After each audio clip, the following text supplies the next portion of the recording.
Magluluto ulit tayo ng isang pang-ulam na simple at madali lang iluto. Kasi nakita nyo, meron tayong mga ginayat na maraming sibuyas, kalamansi, at bumili tayo ng kalahating kilong baka. Ginet-get natin ng maninipis. At pagkatapos, atin lang yung lalagyan ng mga paminta. Meron yung bawang na ginayat-gayat, pamintang durog, at nilagyan natin ng oyster sauce. Pipigaan din natin yan ng kalamansi. Yan ang pinakasilbi nating pang marinade. Ibababad lang natin yan ng ilang minuto. Sa iba ang ginagamit nila lemon, dahil nga yan lang ang available dito sa akin. Kaya kalamansi lang ang aking nilagay.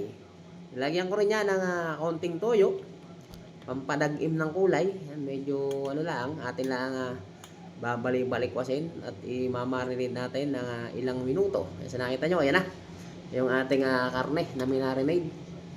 Nilagyan natin ng mga pampalasa.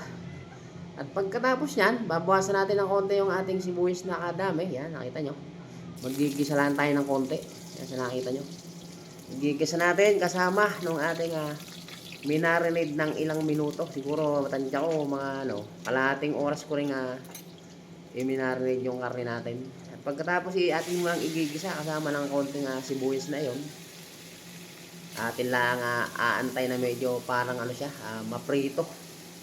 Parang atin muna siyang isasangkot siya sa sibuyas na yan.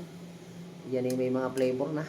Lalasahan nyo na rin at kung dadagdagan na ng mga panimpla. Yan, sa nakita nyo, nagtubig siya pero napuna natin na medyo iga na pero makunat pa. Medyo matigas pa yung ating karne. Kaya atin lalagyan ng konting tubig. Yan, sa nakita nyo, ating lalagyan ng konting tubig. Huwag nyo kakadamihan, konti lang, tansya lang na siya ay mapalambot. At din natin tatakloban muna at pakukuloyin natin ng mga ilang minuto uli.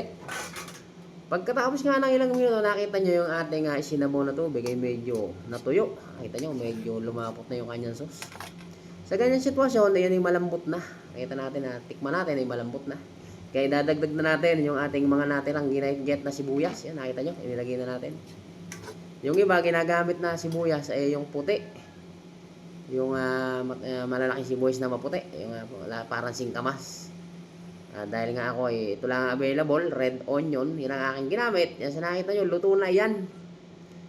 Medyo atin lang palalabig-labig at painin ng konti. Dahil maya-maya atin ang ipaplatot ay tayo kakain. Ayan, nakita nyo, atin ang ipinlato.